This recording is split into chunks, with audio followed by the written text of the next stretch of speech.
오늘은 예수님의 비유 21번째 시간으로요. 창세로부터 감추인 것을 비유의 말씀으로 드러내심이라는 제목으로요.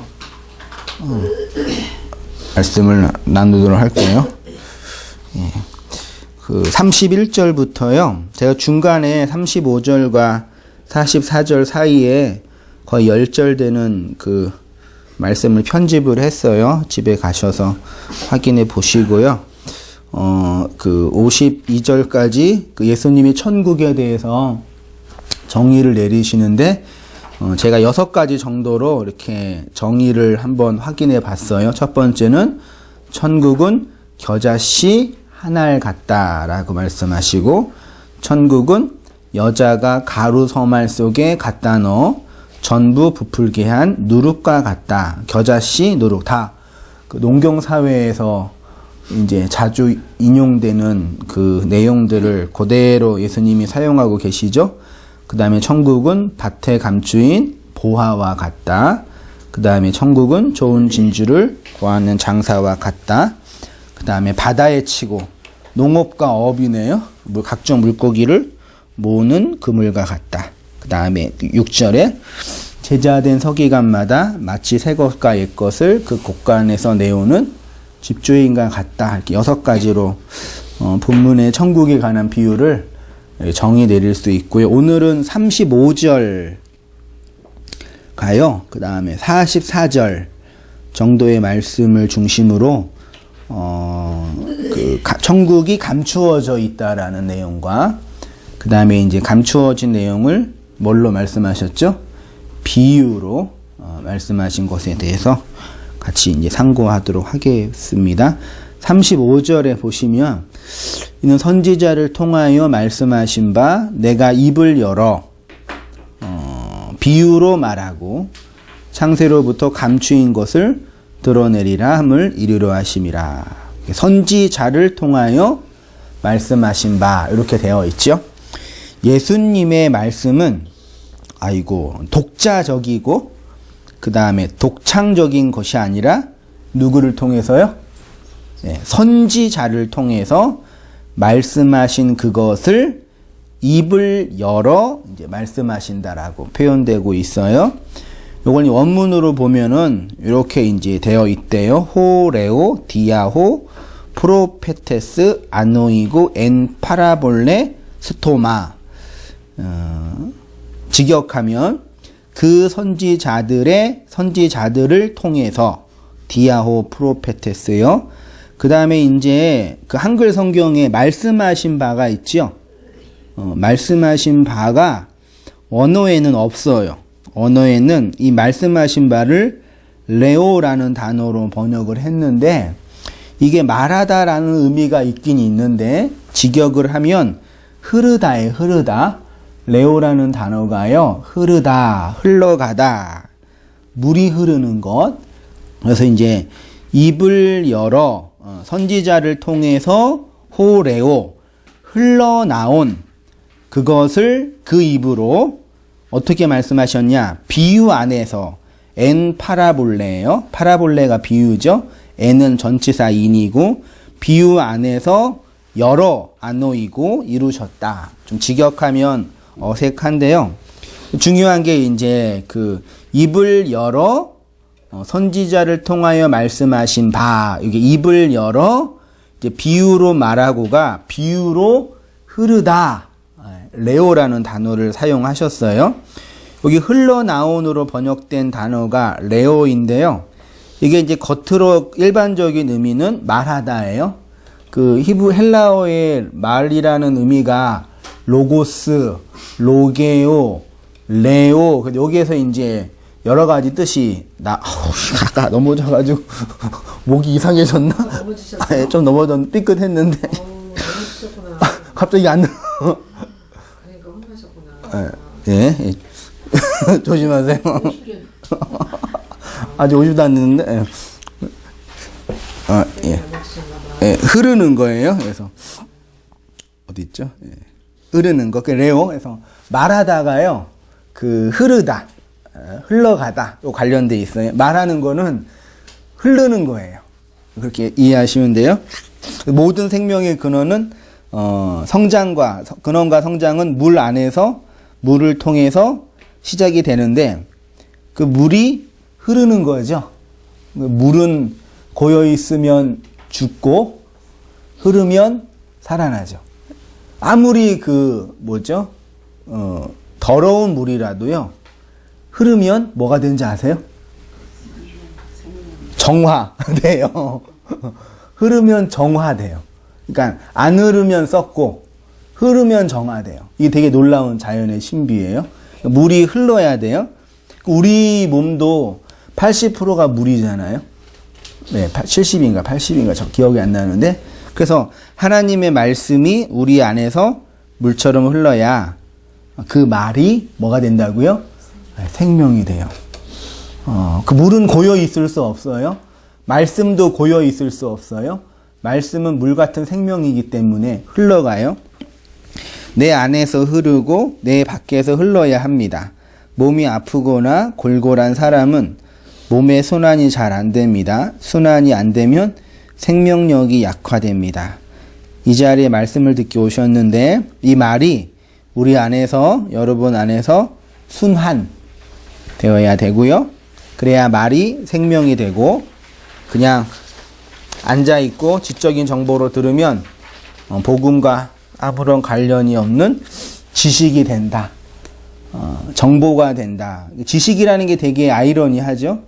지식이 없이는 구원 못 받죠.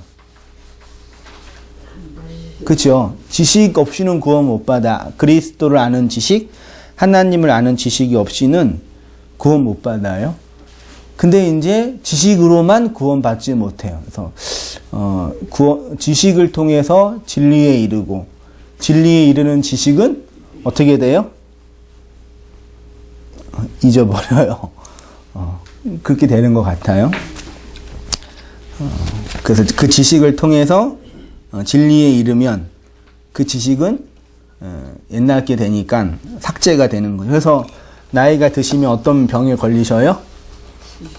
치매에 걸리는 게 그거는 이제 재앙이 아니라 뭐예요? 자연 법칙이죠. 그리고 치매가 그런 병이라며요.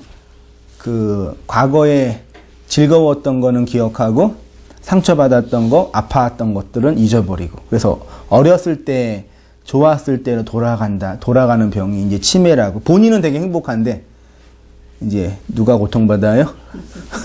가족들이 이제 고통받는 병이라 그러는데 그것처럼 우리가 말씀을 지식을 통해서 진리에 이르게 되면 그 지식은 잊어버리는 거니까 잊어버린다고 너무 서운해하지 마시고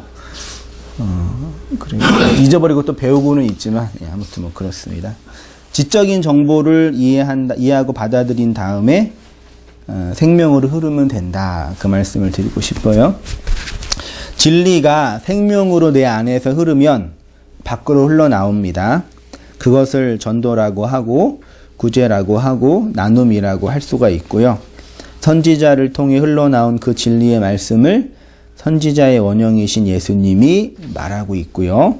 근데 이제 중요한 게 이렇게 진리를 흘려보내는 방식이 뭐라고 되어 있어요? 예수님이 진리를 제자들에게 그리고 사람들에게 흘려주고 있잖아요. 입을 열어 레오하고 있잖아요. 근데 그 방식이 뭐냐면 비유예요. 파라볼레라는 단어로 쓰인 비유예요. 그래서 비유의 말씀을 깨달으면 생명이 흐르는 것이고 깨닫지 못하면 꽉 막혀 있는 거다. 그 예수님께서 너희가 깨달았느냐 그런 말씀을 계속 하시는 거예요.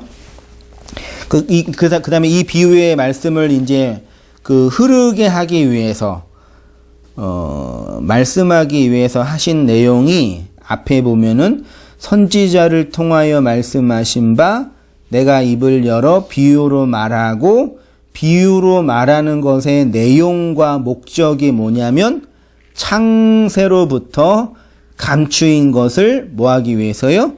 드러내기 위해서 비유로 말씀하셨대요. 제가 말씀 공부하고 연구하면서 왜 이렇게 예수님은 하나님은 그 복음과 진리를 이렇게 감춰 놓으셨을까? 그냥 이렇게 모든 사람들이 쉽게 이해할 수 있는 내용을 하면 되지, 어떤 의미에서는 쉽게 이해할 수 있는 내용인데 창세로부터 감추인 것을 드러내기 위해서 비유로 말씀하셨대요. 요걸 잠깐 원문으로 보면요, 그 창세로부터 감추인 것을 드러내기 위함이요, 에류고마이 크립토 아포 카타볼레 코스모스 이렇게 되어 있는데요. 직역을 하면 드러내실 것이다, 던져진 세상에서 감추어진 것을. 그러니까 좀 중요한 게 창세로부터 감추인 것 있죠. 한글에 창세로 번역된 단어가 어떤 뉘앙스세요? 창세하면 느낌 오세요? 창세.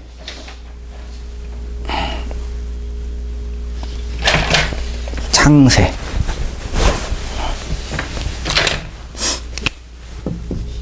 예, 창세하면 어떤 연관 단어가 느낌이 오셔요? 태초. 그래, 창조. 태초, 창조. 이런 거죠. 예, 창세는 어떤 시간 전에, 시간의 개념?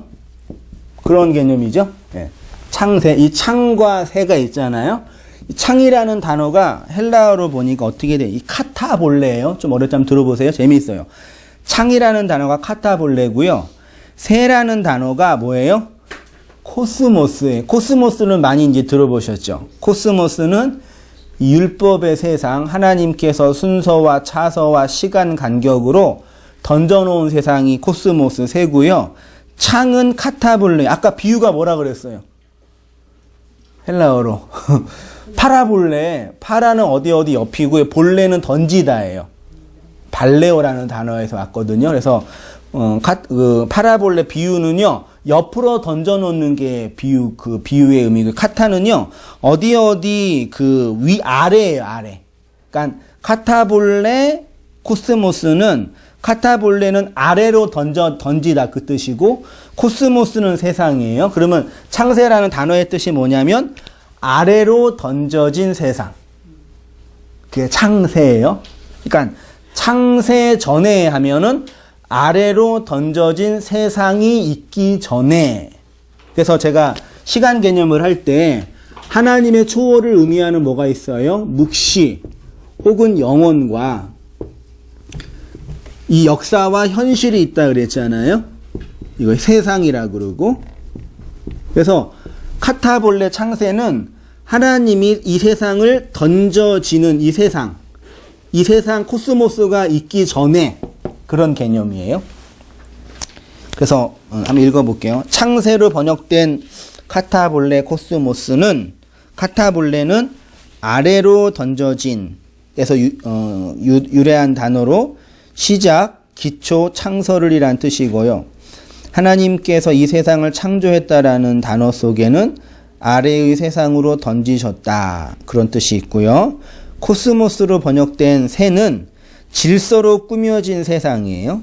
시간과 공간 속에서 차서와 순서를 가지고 배열한 세상.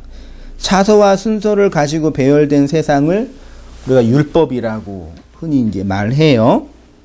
그래서 창세는, 카타볼레 코스모스는요, 하나님께서 아래로 던지셔서 질서와 차서 있게 배열된 세상. 그게 카타볼레 코스모스입니다. 이 아래의 세상은 하나님께서 펼쳐놓으신 세상인데, 그래서 영혼 속에서 완성된 것이 역사 속에서 펼쳐진다라고 말하는 것인데요. 시간과 공간이 없는 영혼으로 존재하는 하늘에서 하나님이 아래로 펼쳐놓으신 세상인데, 아래로 펼쳐놓으신 세상에 뭐가 있냐면 감추어져 있어요. 요게 이제 중요해요. 하나님이 아래로 던지셔서 만드셨는데 이 안에 무엇인가가 뭐하고 있다고요? 감추어져 있어요. 그래서 창세로부터 감추어진 것을 예수님이 드러내신다 그랬죠? 드러내시는데 뭘로 드러내셔요? 파라볼레, 비유의 말로 드러내요. 근데 파라볼레, 비유의 말로 옆으로 던져진 그 말로 드러내기 위해서 카타볼레, 아래로 던져진 그것들의 진의를 설명하기 위해서 비유로 말씀하신다라고 하시는 거예요. 그러면 이제 중요한 거는 이 세상은 하나님이 아래의 세상으로 던져놓은 코스모스의 세상인데 그거는 무엇인가 감추어 놓어져 있대요. 감추어져 있대요. 그러면 감추어져 있는데 그게 어디에 감추어져 있냐? 하나님이 우리에게 정말 주시고자 했던 그 진리의 진리가 어디에 감추어져 있냐? 어디에 감추어져 있어요? 복음의 진리가 어디에 감추어져 있죠? 한마디로 어디에요? 세상에 혹은 말씀에 혹은 우리의 마음에. 그래서 어디에 감추어져 있냐면요. 제가 썼는데 첫 번째가 하나님의 말씀으로서의 문자, 그리고 하나님이 만들어 온 세상, 그리고 중요한 건 어디에 감춰져 있어요? 우리의 마음 안에요. 제가 이제 그것들 한번 정리해 볼게요. 많은 분들이 이런 질문을 하십니다. 왜 이렇게 성경을 못 알아먹게 쓰셨는가? 왜 그랬을까요? 그냥 문자 그대로 보이는 그대로 이해하게 해서 복음의 진리를 깨닫게 하면 되는데 굳이 감추어 놓으셨다고 합니다. 그래서 그냥 문자 그대로 보면 완전히 이상한 길로 가게 되죠. 그런 의미에서 복음의 진리는 감추어져 있다. 어디에 감추어져 있냐면 제가 줄 쳤죠? 성경의 어디 안에요? 한번 줄 한번 쳐보세요. 성경의 문자 안에 감추어져 있다. 그래서 문자의 의미를 뭐 해야 돼요? 해석, 동그라미요. 해석을 하면 뭐가 주어져요? 의미가 주어져요. 의미는 문자가 해석될 때 주어지는 거죠. 그 문자로 주어진 세상, 우리가, 우리의 육체와 우리의 몸이 뭐예요? 문자예요. 되게 중요합니다. 우리가, 우리 성도님 한 분 한 분이 뭐라고요? 글자예요. 문자예요. 그래서 인간이면 자신이 어떠한 존재인지에 대한 의미를 찾아요. 그쵸? 의미를 찾아요. 근데 그 의미는 문자의 해석을 통해서만 가능해요. 나의 의미는 누가 어떻게 찾아요?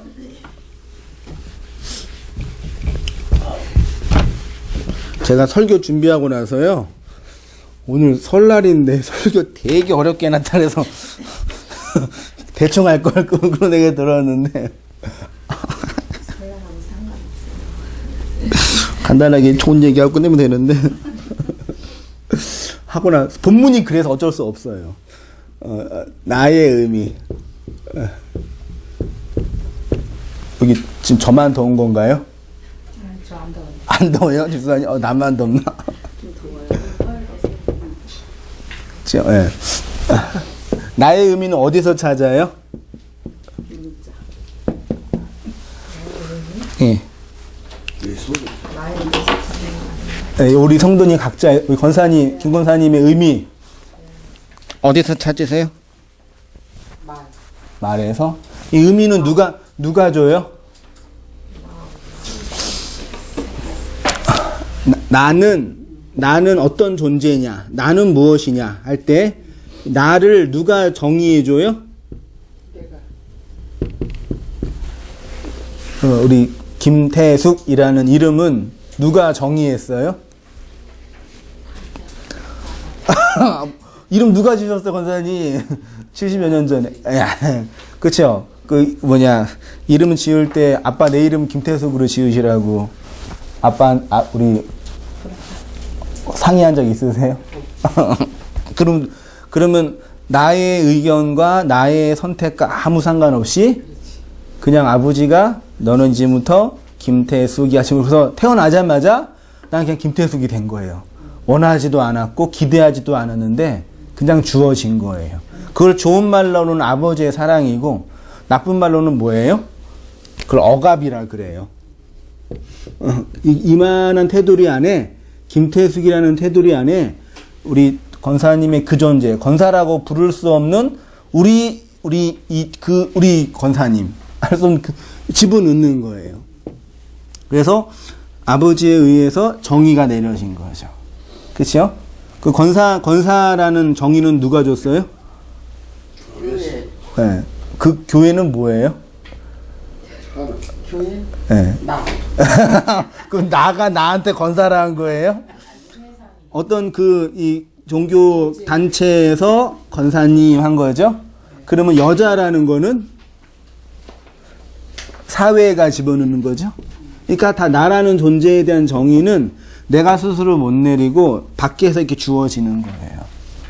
나의 의미는 나 스스로 발견해 못해요. 못해요. 못하는 거네.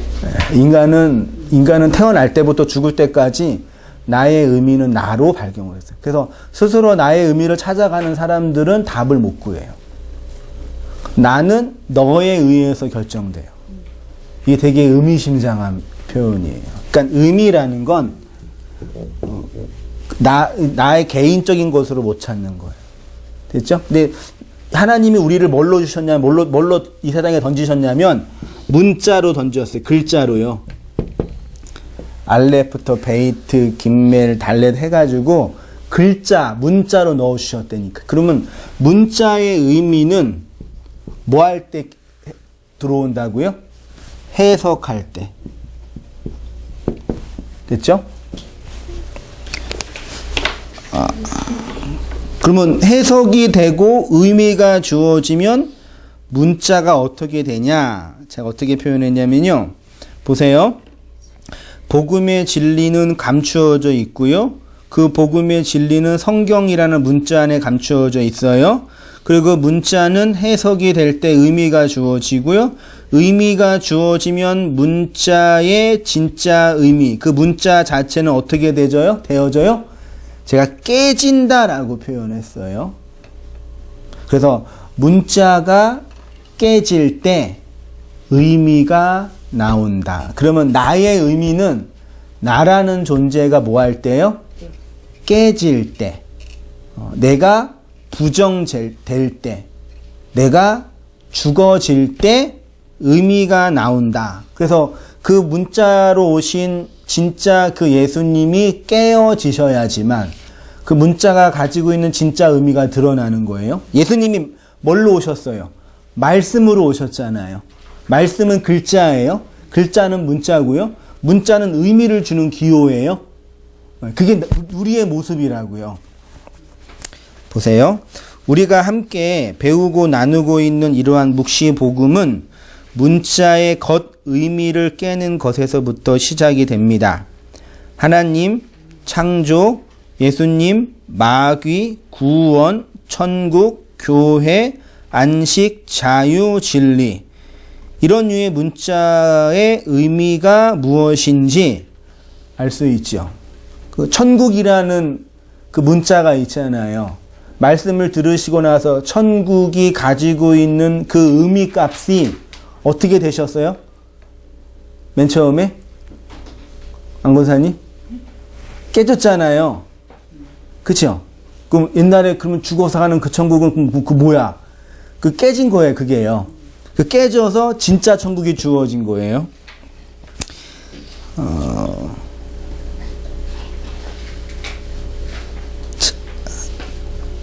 제가 그 표현, 하나님의 참된 의미는 하나님 안에 정의될 수 없죠.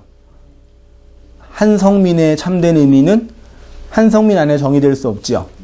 근데 우리는 한성민을 한성민이라는 이름으로 쓰고 있죠. 진짜 한성민을 아는 사람은 한성민이라는 문자의 의미가 뭔지 아는 거죠. 그 외현으로 나라는 존재를 발견할 수 없는 거잖아요. 쉽게 얘기를 들면 하나님이라는 문자 안에 정의될 수 없습니다. 그래서 진짜 하나님을 알게 되면 하나님이라는 문자의 외현이 깨지게 됩니다. 쉽게 말하면 귀신이라는 문자에 참된 의미가 있지요. 우리에게 귀신하면 공포와 두려움을 주는 실체, 혹은 복도 주고 혹은 저주도 주는 그런 실체가 있잖아요. 근데 그 의미가 우리한테 문자가 깨지면 귀신이라는 존재가 우리에게 공포와 두려움을 주는 존재가 아니죠.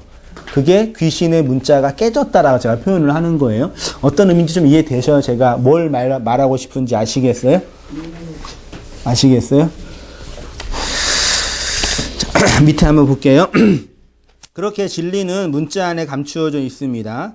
그래서 예수님은 감추어진 것을 드러내기 위해서 비유로 말씀하십니다. 감추어진 것을 드러내기 위함이라고 할 때 감추인이 크립토, 드러내다 3페이지로 갔습니다. 이거 그 다음에 진리는 하나님이 던져진 율법의 세상에 꼭꼭 감추어져 있습니다. 그러면 감추어진 이 율법의 세상의 본질은 뭐냐? 마태복음 13장 44절 같이 한번 읽어보겠습니다. 시작. 천국은 마치 감추인 밭에 같으니 사람이 이를 발견하여 숨겨두고 기뻐하며 돌아가서 자기 소유를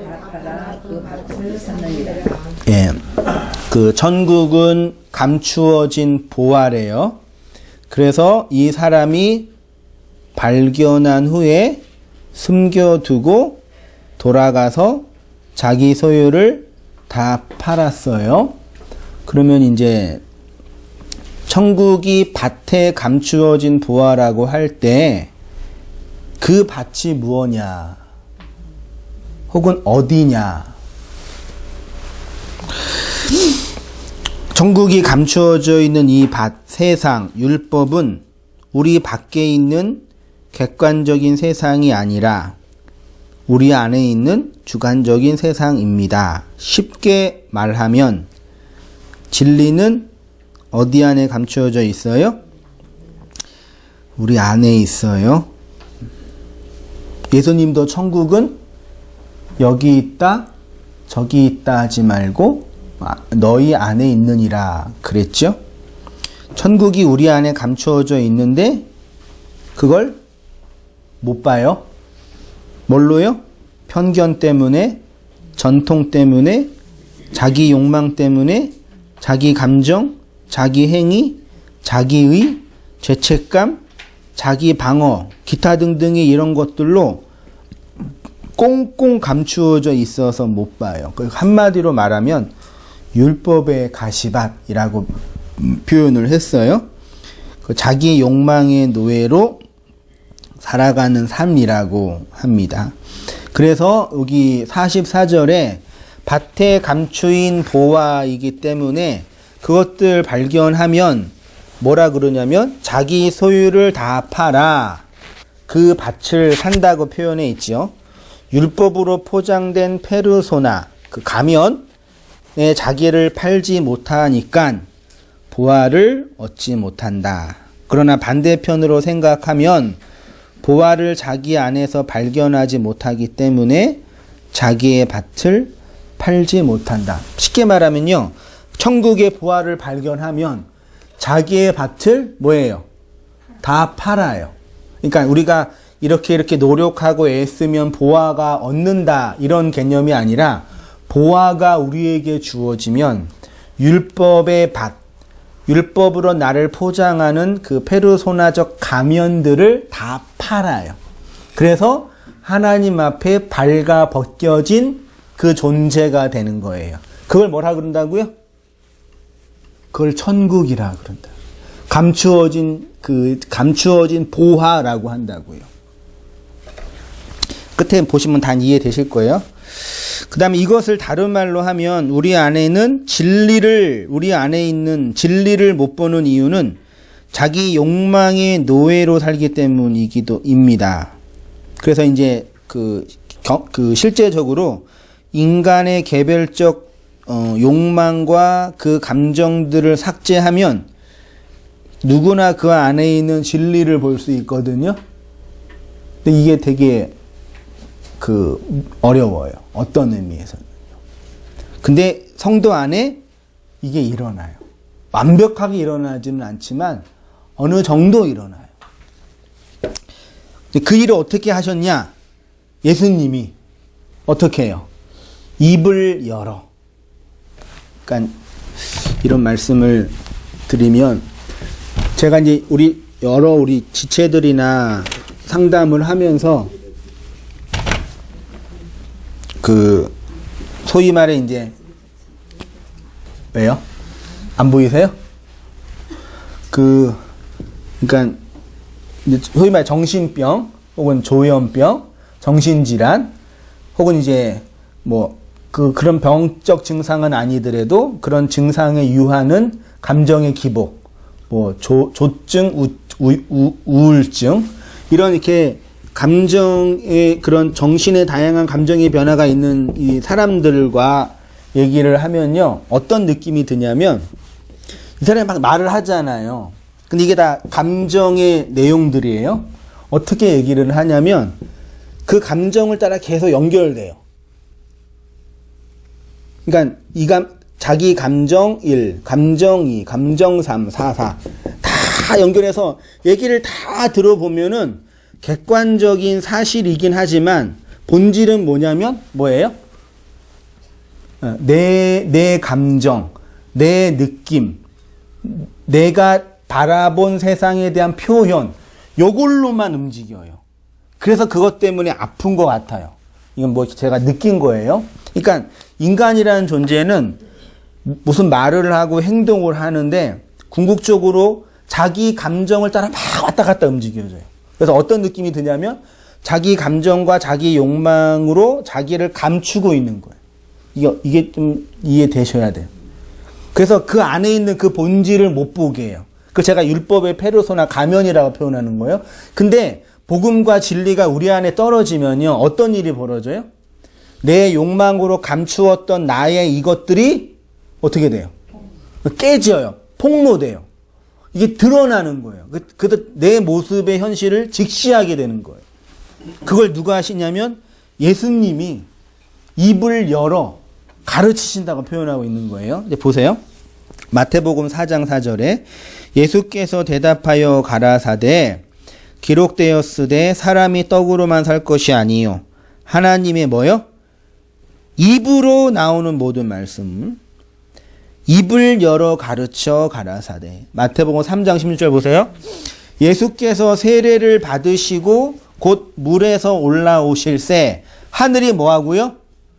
열리고 이게 입을 열어에서 아노이고 하늘이 열리고에서의 아노이고예요.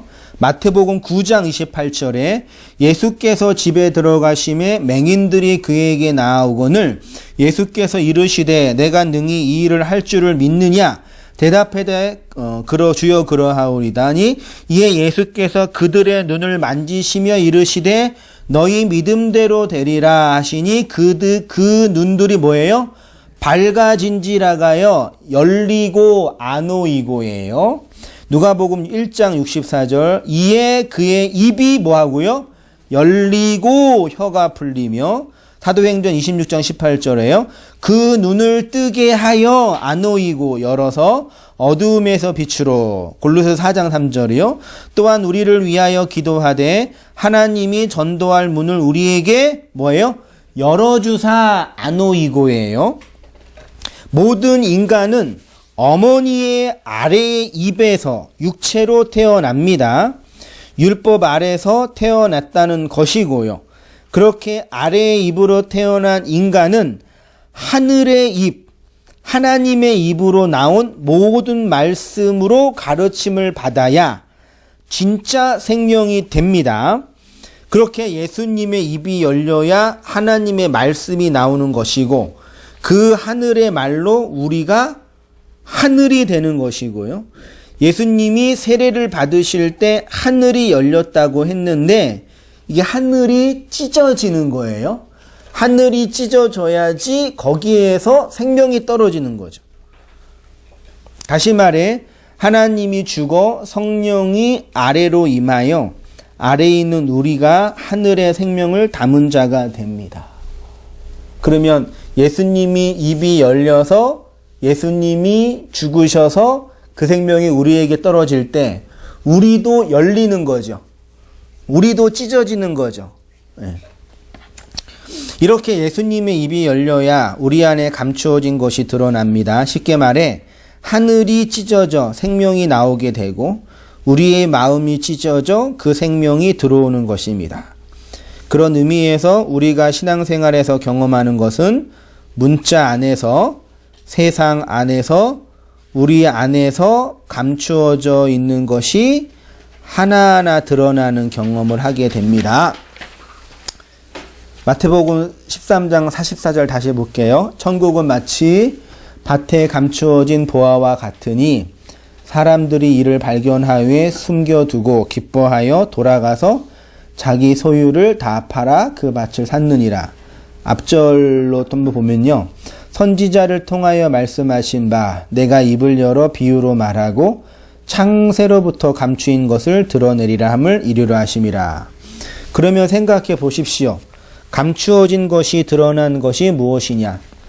천국의 보화, 감추어진 진리의 그 내용이 뭐라고 하냐면 밭에 감추어진 보화는 우리 밖에 있는 이 세상 어딘가에서 발견한 진주가 아니라 그 보화는 어디에서 발견하는 거라고요? 내 안에서. 요것만 보시면 돼요. 보화는 어디에 있다고요? 내 안에요. 진리가 내 안에 있다는 얘기는 좀 더 많이 생각해야 되는데 예수님이 우리에게 입을 열어 가르치시고자 했던 의도는 우리 안에 그 보화가 있다라는 걸 전하는 거예요. 그래서 옛날 20세기에 그 마를텐 링크인가 그 파랑새라는 그 극이 있잖아요. 어린 아이들이 새벽에 잠을 잤는데 그 꿈을 꾸죠. 그 파랑새라는 그 희망과 소망을 쫓아서 가는데 파랑새를 찾으러 막 돌아다녔잖아요. 있어요, 없어요? 없어요. 근데 집에 들어오니까 파랑새가 어디에 있었어요? 집 안에 있는 거예요. 그래서 행복은 멀리 있는 게 아니라 가까이 있다. 뭐 그런 얘기를 하는데 그런 유처럼 그 하나님이 우리에게 정말 전하고자 했던 진리의 진리의 본질이 어디에 있는지 한번 생각해 보세요. 어디 멀리서 발견하고 성경을 냅다 파고 막 그 진리의 진리에 이르고 막 신학을 공부하고 막 헌신을 막 그 하고 그래서 발견하는 게 아니라니까요. 세상 말로 있잖아. 짝을 찾으려면 멀리서 찾지 말고 네 옆에 있다.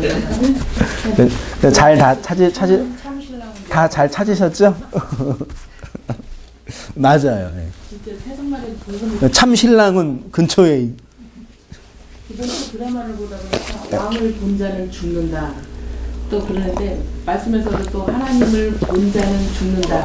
눈이 좀 오는 거 좀 보고. 그래요? 예.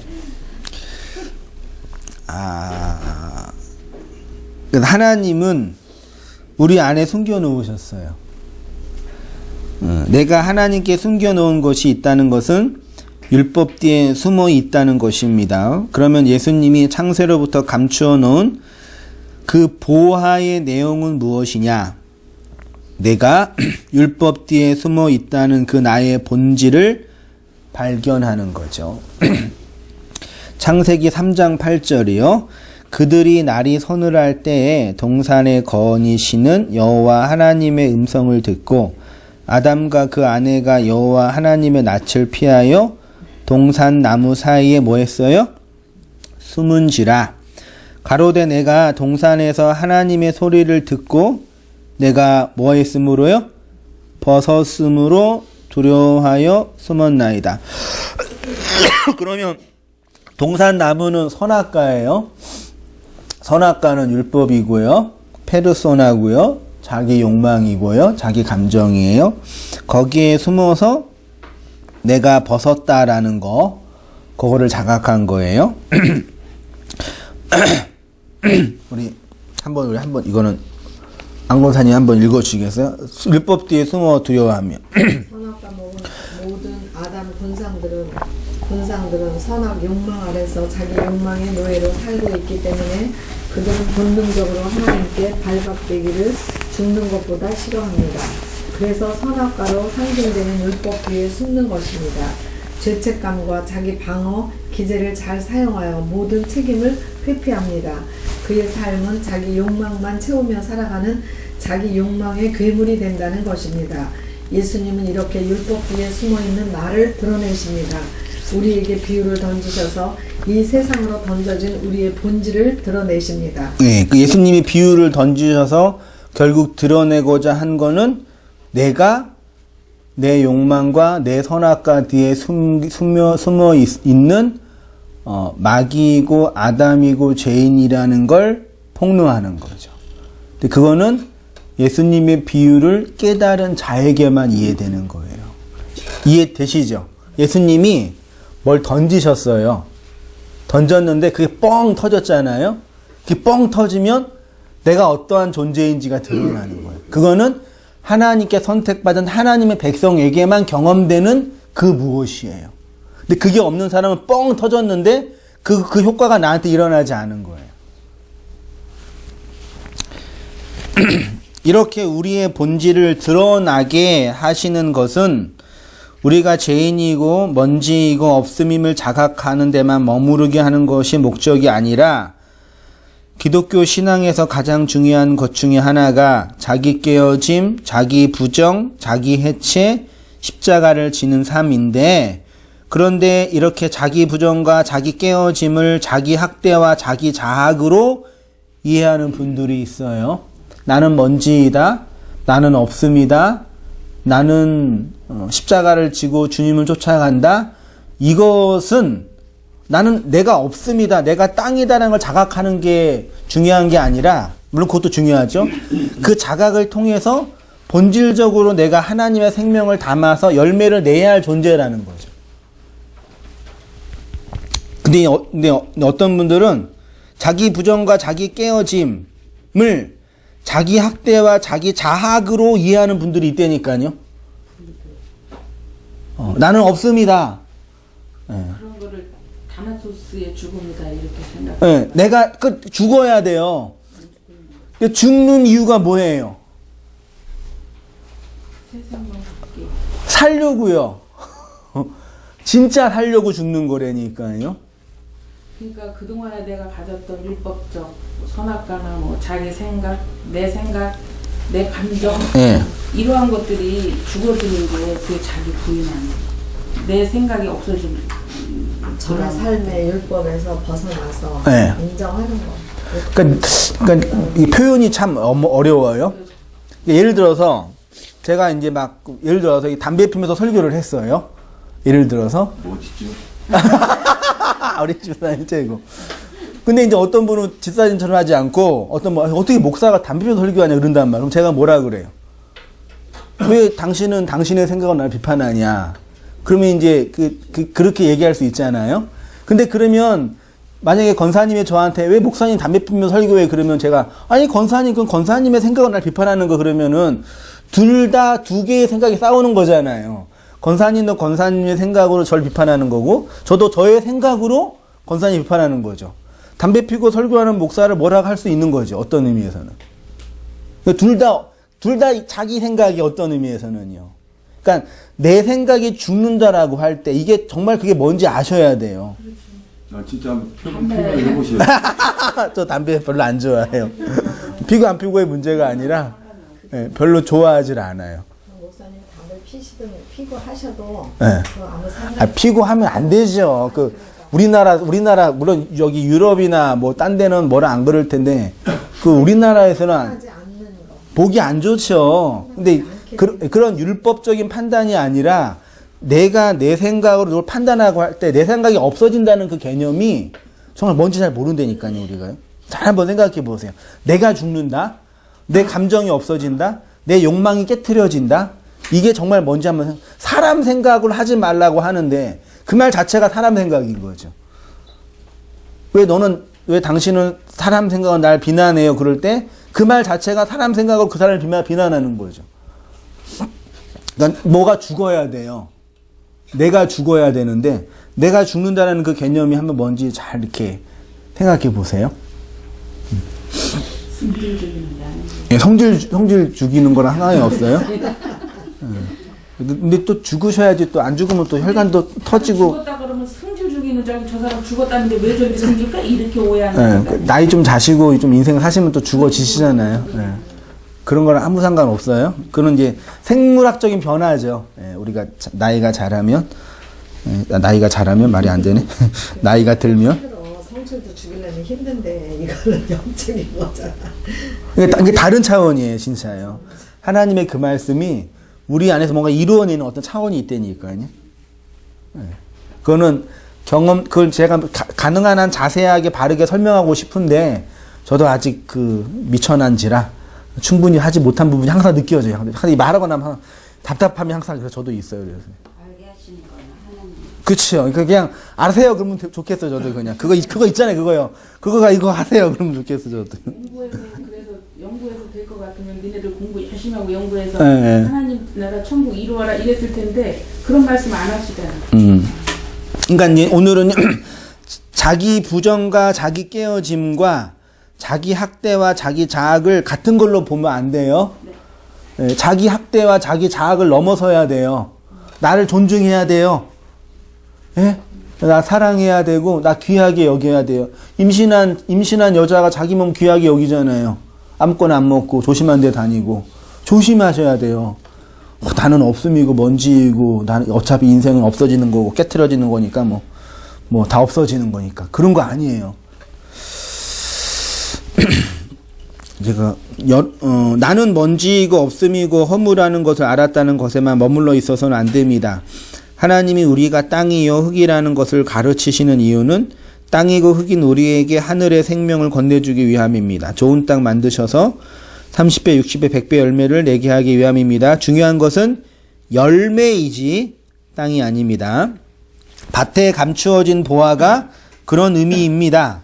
보화가 헬라어로 데사우로스라고 되어 있는데 이게 보물상자.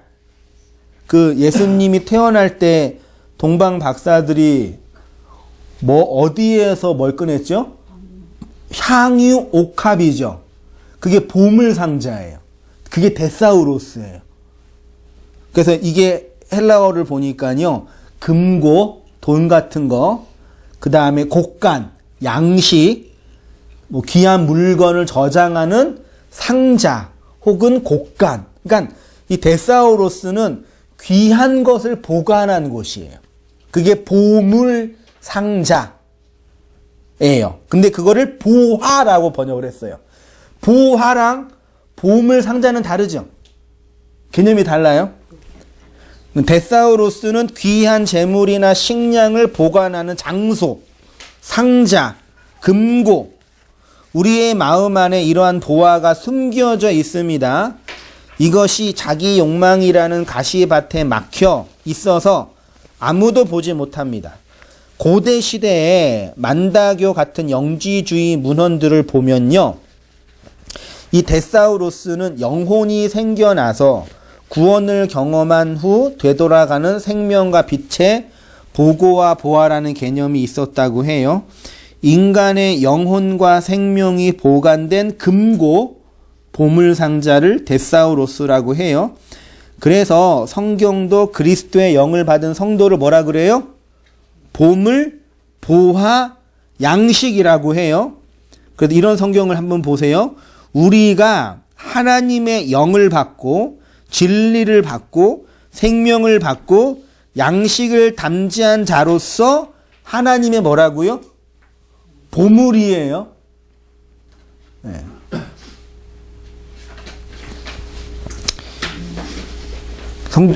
성도님들이요. 그 하나님의 생명을 받은 성도가 하나님의 보물이라고요. 마태복음 6장 19절 보셔요. 너희를 위하여 보물을 땅에 쌓아두지 말라. 거기는 좀과 동록이 해하며 도적이 구멍을 뚫고 도적질하느니라. 오직 너희를 위하여 보물을 하늘에 쌓아두라. 거기는 좀이나 동록이 해하지 못하며 도적이 구멍을 뚫지도 못하고 도적질도 못하느니라. 내 보물이 있는 곳에 내 뭐가 있어요? 마음도 있느니라. 보물이 데사우로스예요. 그래서 이거 가지고 여러분의 마음이 있는 곳에 여러분의 교회에서 엄청나게 해가지고 헌금 보물이 헌금이에요? 그렇게 가르쳤다. 하늘에다 맨날. 네, 하늘에다 돈 쌓아놓으라고. 저도 그래서 진짜 한번 속은 게 대학 들어가서 그 뭐냐 장학금을 제가 받았어요. 뭐 1등은 아니고 그래서 많이는 못 받고 좀 받아. 그래서 얼마나 감사해요. 그래서 네. 그래서 그 당시 유행했던 게 처음 직장 들어가면은 모든 헌금 다 지금도 그러나요? 지금 좀 덜 한물 같죠? 그 처음 그 사업해서 처음 들어온 이건 다 바치고 처음 직장 들어가서 바치고 그래서 처음 저도 이제 그 대학 들어가서 제가 처음 본 거잖아요. 어떤 의미에서. 그래서 하나님께 바친다고 10원짜리 하나까지 바쳐가지고 뗐어요. 그때 한 몇십만 원이었던 거 같는데 이거를 하나님께 드린다. 그치요. 근데 그런 거 아니죠? 예. 그 보물은 그런 개념이 아니죠. 그러니까 너희의 그 마음이 진리를 담고 생명을 담지한 너희의 그 마음이 나의 보물이다. 하나님이 우리한테 그러는 거예요. 네가 내 생명 받았잖아.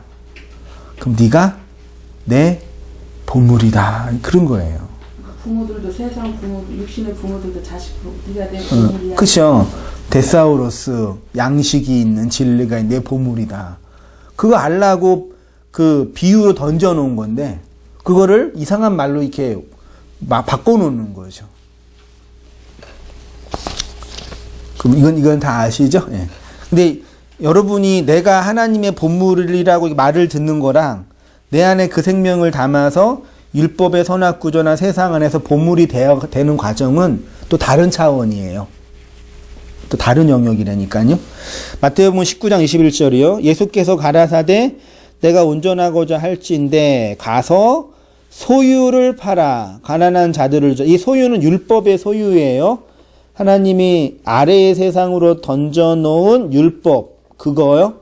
그거를 팔면 하늘에서 뭐가 있어요?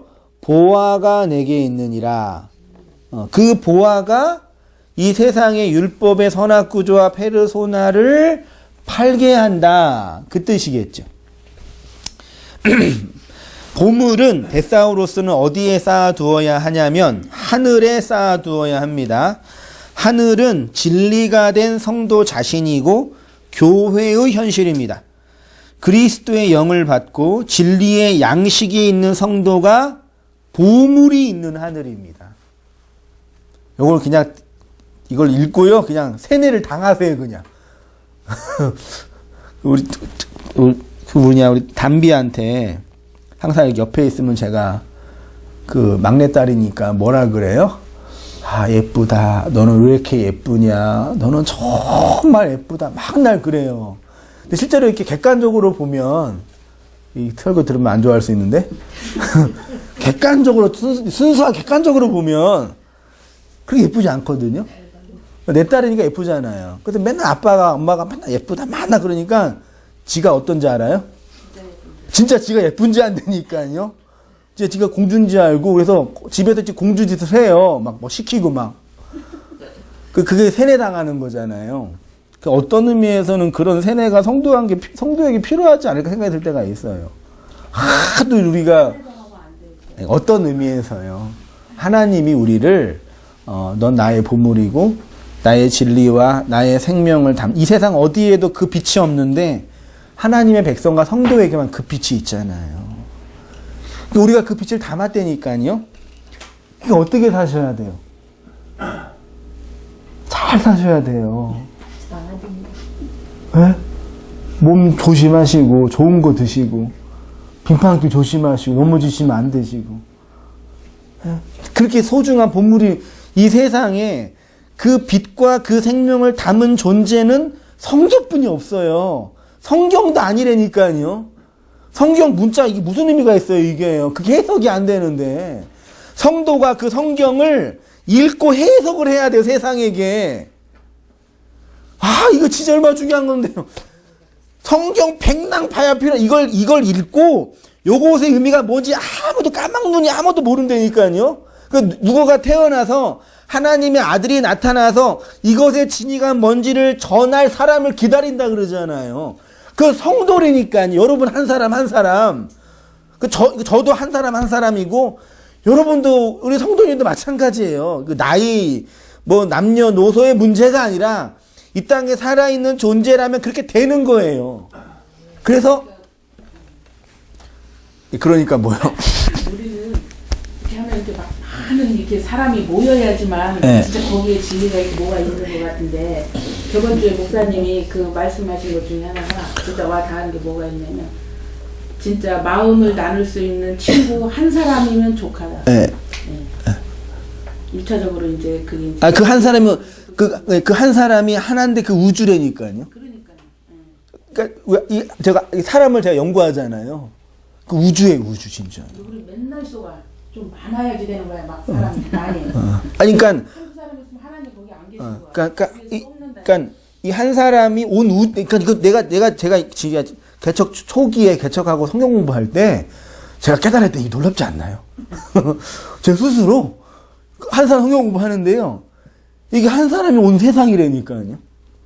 물론 한 사람만 성경 공부하면은 이제 목회라는 이 행정적인 걸 못하니까 제가 다른 일을 해야 되겠죠. 근데 그거랑 상관이 없어요. 이 한 사람이 온 세상이에요. 그래서 그 한 사람에게만 진리를 전하면 온 세상에게 전한 거예요. 우리 여러분 한 분 한 분이 이 생명을 담은 그 존재라니까요. 그런 자부심, 그런 긍정, 그런 생명을 담고 이 세상을 이렇게 오롯이 세워져 있어야 돼요.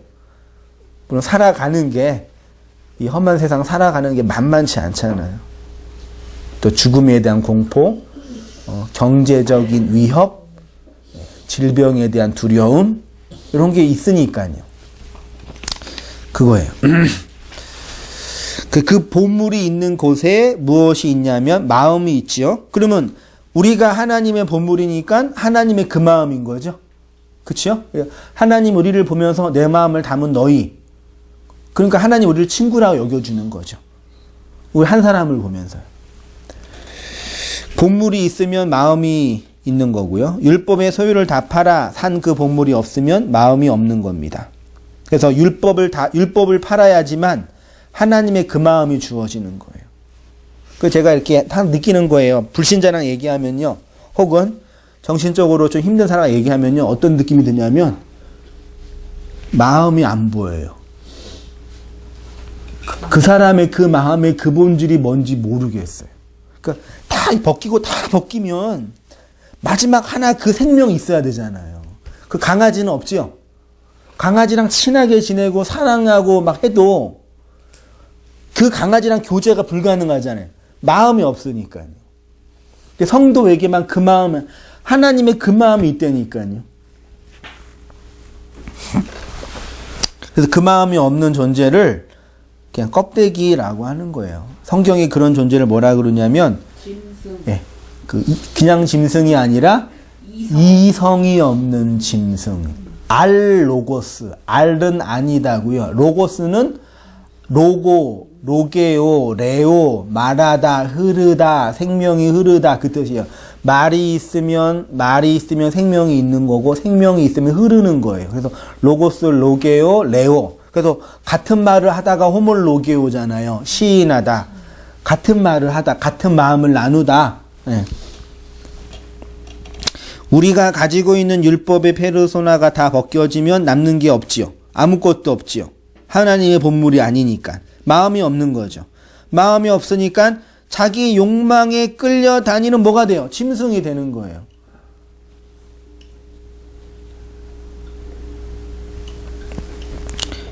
그러니까 말씀에 짐승이 그렇게 많이. 그러니까 보세요. 어린아이를 보잖아요. 어린아이는 뭐에 끌려다녀요? 아이들은 애기 영아들이요. 본능에 끌려다니죠. 배고프면 울고 외로움을 물고. 근데 그렇게 본능에 끌려다니다가 마음을 나눌 누가 나타나요? 부모가 나타나서 아이의 마음을 다루어요. 그러면 아이가 자라면 자랄수록 어떤 사람이 돼요? 본능에 끌려다니는 존재가 아니라 그 마음을 따라 살아가는. 그 성숙한 아들이에요. 성숙한 자녀. 그게 참 힘들죠. 키우기가. 그래서 베드로서 2장 10절 한번 읽어볼게요. 특별히 육체를 따라 이게 더러운 정욕 가운데서 이게 그냥 욕망을 따라 살아가는 삶이에요. 뭐 더러운이라 해서 이게 비윤리적, 비도덕적, 뭐 성적인 탈 그런 거 아니에요. 그냥 우리의 욕망과 본능을 따라 살아가는 그것. 주관하는 일을 멸시하는 자들에게는 형벌할 줄 아시느니라.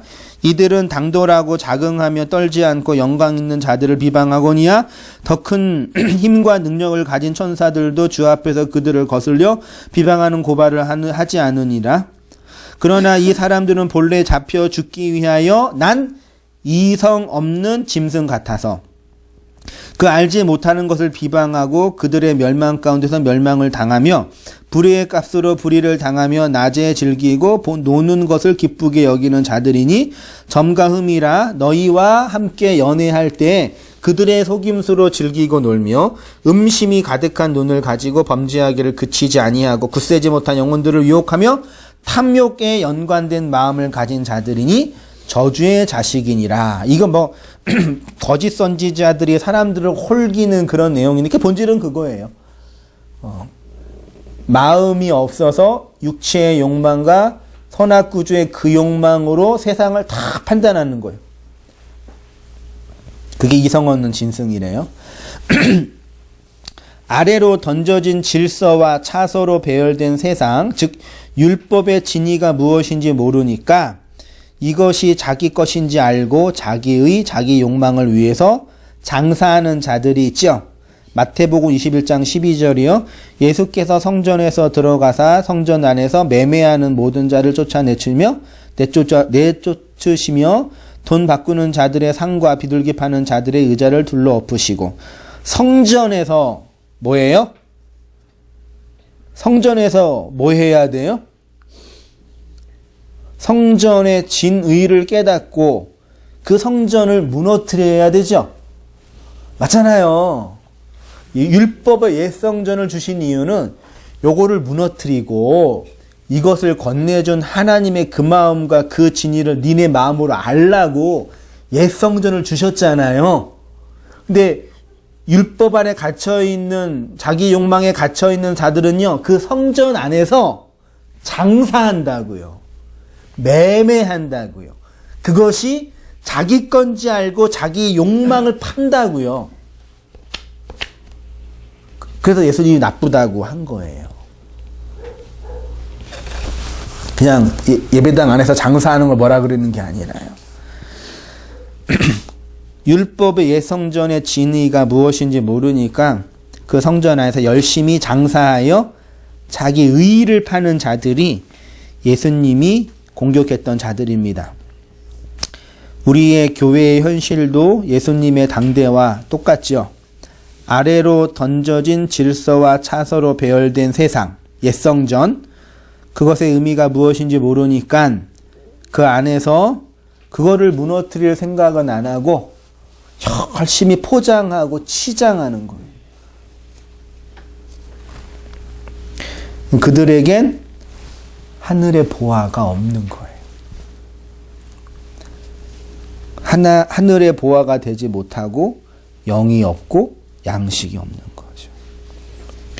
그러나 예수님의 비유의 말씀으로 우리 안에 감추어져 있는 이 보물을 선명하게 보여주셨죠. 문자 안에 감추어진 보물, 율법의 세상 안에 감추어진 보물, 내 안에 감추어진 보물을 드러내요. 너희가 내 보물이고 내 보물 창고고 진리의 양식이 있는 곳간이다.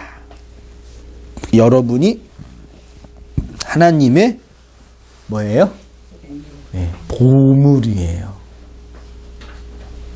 네. 그래서 그 생명을 담은 자로, 빛으로, 소금으로, 복으로, 우리 신년 되면 새해 복 많이 받으세요 그러시죠? 네, 그 복.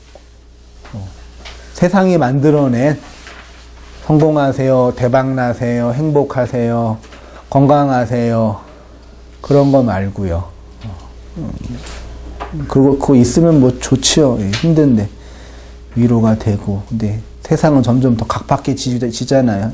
정치도 그렇고 경제도 그렇고. 예. 그래서 그 생명, 예. 그 말, 그 안식 담은 존재가, 그러니까 하나님의 그 마음이잖아요. 그렇죠?